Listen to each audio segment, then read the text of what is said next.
Ողջույն, եթերում Մեդպրեսն է։ Մենք քննարկում ենք հարցեր, որոնք իսկապես կարևոր են։ Այսօր խոսելու ենք արգանդի պարանոցի խնդիրների եւ այդ խնդիրների կանխարգելման մասին։ Մեր հյուրն է Մարգարյան ծննդատուն, մոր եւ մանկան առողջության պահպանման գիտահետազոտական կենտրոնի բժիշկ մանկաբարձ գինեկոլոգ Նոնա Ֆրալովան։ Ողջույն Նոն Գենադիևնա, շատ ուրախ եմ հենց ձեզ հետ այս թեմայով զրուցելու համար։ Շնորհակալություն հարավերքի համար։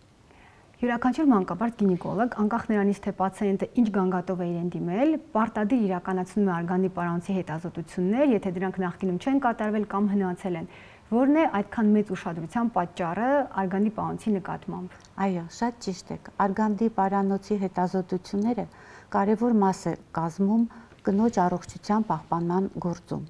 Դրանց հիմնական նպատակներն է դա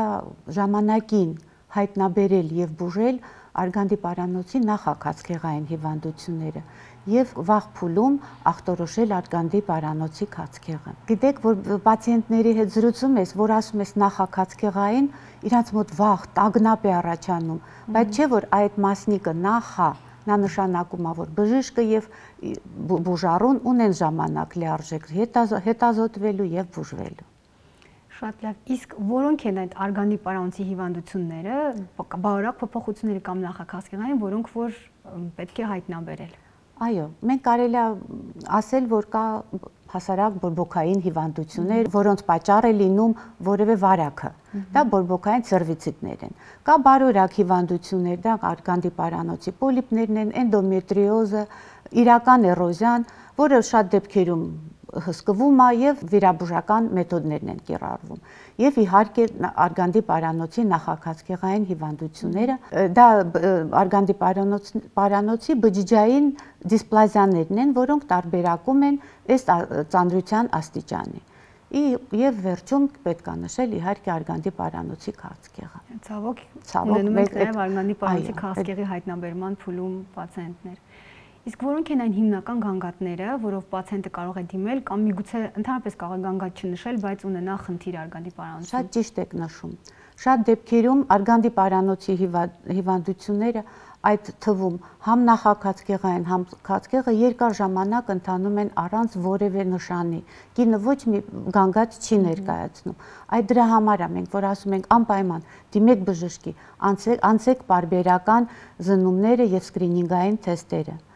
Եվ որպես ամենակարևոր եւ վտանգավոր գանգատը ուզում եմ նշեմ արյունային արտադրություն սեռական ուղիներից։ Դա պետք է ահազանգ լինի անհապաղ դիմել բժշկին։ Արյունային արտադրությունները լինում են կապված սեռական հարաբերությունից, գինեկոլոգիական զննումից հետո։ Այդ գանգատը ես ուզում եմ շատ նշեմ։ Շատ լավ, այստեղ կարևորենք այն փաստը, որ երբեմն առանց գանգատների կարող են լինել փոփոխություններ, որոնք ուշադրության արժանի են եւ պարտադիր պետք է հսկողության տակ լինեն։ Անպայման պետք է դիմել բժշկին։ Ինչքանով բուժառուները չեն սիրում առանց գանգատի դիմել բժշկի, բայց պետք է դիմեն։ Իսկ ո՞րն է այդ տարիքը, որից սկսած եւ ինչ հաճախականությամբ կանայք պետք է անցնեն այդ պրոֆիլակտիկ զննումները։ Խորհուրդ են տրվում 21 տարեկանից արդեն սկսել զննումները եւ անցնել սկրինինգական տեստերին։ 21-ից մինչև 29 տարեկան պետք է 3 տարի մի անգամ կինը անցնի սկրինինգները։ 29-ից մինչև 65 տարեկան կան տարբերակներ, որը արդեն ըստ բժշկի հայցողության կարելի է ընտրել որևէ տարբերակը։ Շարունակել 3 տարի մի անգամ հանձնել, կամ կարելի է հանձնել մարդու պապիլոմավիրուսը կամ այսպես ասված համակված քո-տեստը, մարդու պապիլոմավիրուսը եւ պապքսուկը։ Այն մարդու պապիլոմավիրուսի մասին նշեցիք, շատ խոսում է վերջին շրջանում այս վիրուսի մասին, ինչպես պատվաստումների, այնպես էլ հիվանդությունների շրջանակներում, ինչ վիրուս է սա, ինչու է այսքան ուշադրության արժանացել եւ ինչ դեր ունի արգանդի պարանոցի ախտաբանության մեջ։ Եղավ, շնորհակալություն հարցի համար։ Պապիլոմավիրուսը դա լայն տարածուխ ունեցող վիրուս է, որը ունի մոտ 200 շտամեր։ Եվ մենակ 14 են, որոնք համարվում են օնկոգեն, այսպես ասած, ունակ առաջացնելու քացքեղ։ Եվ այսօր ապացուցված է մոտ 95% քացքեղի կապված է լինում մարդու պապիլոմավիրուսի հետ, որից մեծ բաժինը 70%-ը ընկնում է 16 եւ 18 շտամերին։ Կան վիրուսներ, որոնք առաջացնում են բարոյական փոփոխություններ, դրանք բարոյական կանդիլոմաներն են։ Այսինքն ընդհանուր ցանկից ուշադրության արժանի են որոշակի շտամերը, որոնց արկայության դեպքում առավել ուշադրություն, այո, որից այդ 16 ու 18-ը պետքա լինի, այսպես ասած, կարմիր գիծ կամ սև գիծ, որ պետք է անպայման ուշադրություն դարձնել։ Այսինքն այս վիրուսները կարող են առաջացնել արգանդի պարանոցում նախաքացկեղային եւ քացկեղային հիվանդությունները։ Մեծ մասամբ նրանք փոխանցվում են սեռական ճանապարհով եւ ախտահարում են մաշկը եւ լորձաթաղանթները։ Պետք է ասել, որ յուրաքանչյուր կինը իր կյանքում 1 կամ 2 անգամ հանդիպում է պապիլոմավիրուսով, բայց 1-2 տարվա ընթացքում ինքնուրույն վերանում է դա վիրուսը։ Բայց եթե դիտվում է երկար, պահպանվում է վիրուսը օրգանիզմի մեջ եւ դիտվում է շարունակական նույն շտամի վիրուսը, իհարկե արգանդի պարանոցի քացկեղի ռիսկը շատ մեծանում է։ Իսկ դուք նշեցիք, որ վիրուսը ինքնուրույն կարող է դուրս գալ օրգանիզմից եւ միայն մնալու դեպքում կարող է առաջացնել փոփոխություններ։ Իսկ որքան ժամանակ է անհրաժեշտ այդ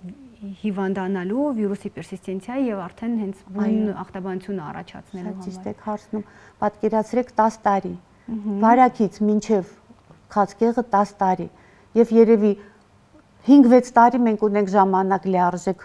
հետազոտվելու եւ օգնություն։ Իսկ շատ երկար ժամանակ կանայք պիտի ուղղակի չայցելեն բժշկի եւ հասնեն արգանդի պարանոցի քացկեղի։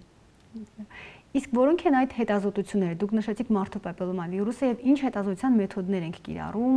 ախտորոշման համար։ Դե անպայման մենք նշեցինք սկրինինգային տեստերը, դա պապիլոմավիրուսի PCR տեստը, մեկ էլ պապ տեստը։ Եվ իհարկե շատ մեծ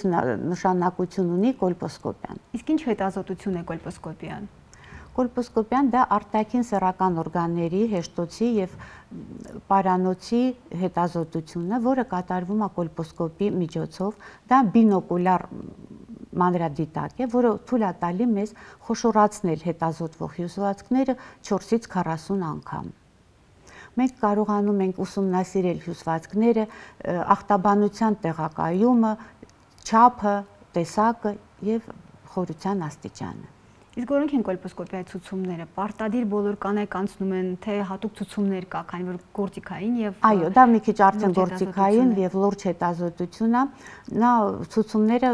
հետեւյալն են։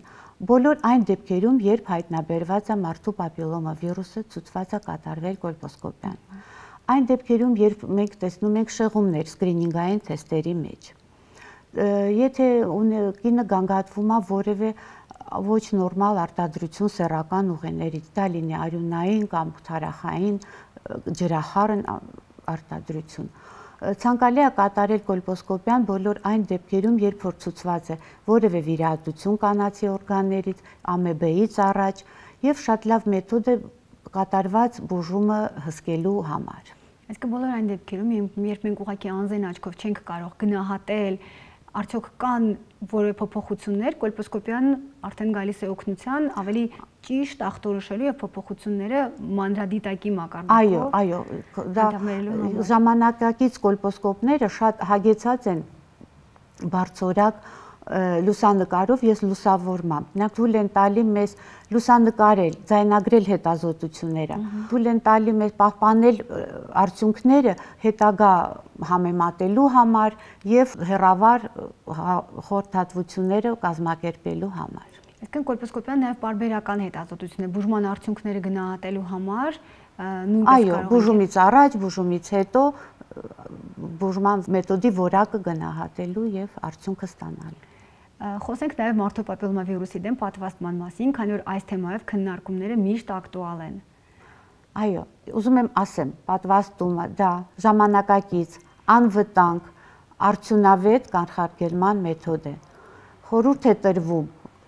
պատվաստվել երեխաներին 9-ից 14 տարեկան մինչև սեռական կյանքի սկիզբը։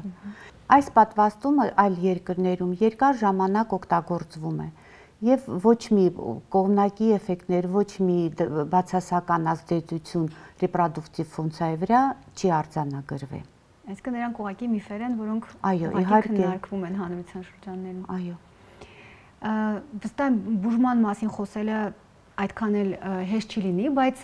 կարող ենք մոտավորապես առանձնացնել ինչ բուժման մեթոդներ են առաջարկվում, եթե կան օրինակ բորբոքային հիվանդություններ կամ նախաքաղցկեղային հիվանդությունների դեպքում։ Բուժման մեթոդը կապված է հիվանդության տեսակից։ Բորբոքային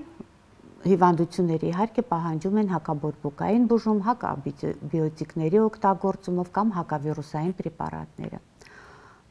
Եթե բարորակ հիվանդություն, օրինակ արգանդի պարանոցի պոլիպը, դա իհարկե հեռացվում է։ Արգանդի պարանոցի նախաքաղցկեղային հիվանդությունները, այսպես ասած նեոպլազիաները, ժողովրդի մեջ շատ էլ օգտագործվում է սինադին, սին2, սին3, իհարկե պահանջում է ավելի ուշադիր մոտեցում։ Թույլ փոփոխությունները պահանջում են մենակ հսկողություն, ոչ մի եւ ավելի հաճախ հետազոտման ռեժիմ։ Եթե մենք ասում ենք 3 տարի մեջ, այս դեպքում ավելի հաճախ։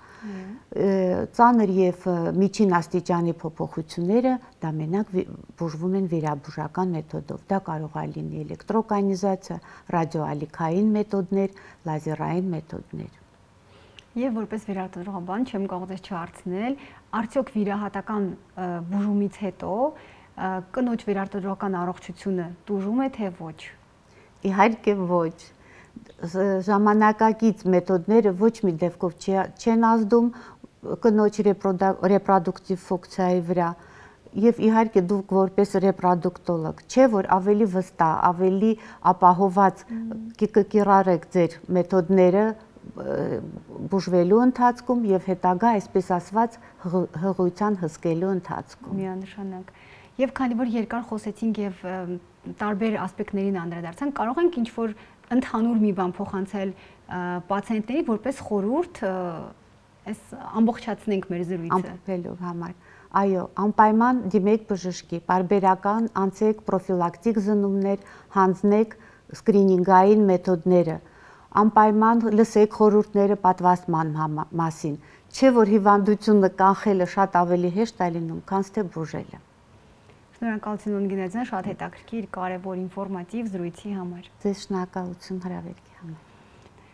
Եվ ձեզ սիրելի կանայք, ուզում եմ եւս մեկ անգամ հիշեցնել, որ ամեն ամսվա առաջին շաբաթ օրը Մարգարյան ծննդատանը իրականացվում են անվճար խորհրդատվություններ կլինիկայի առաջատար մասնագետների կողմից։ Իսկ դուք եղեք առողջ եւ հետևեք բժշկի խորհուրդներին։ Կհանդիպենք հաջորդ շաբաթ։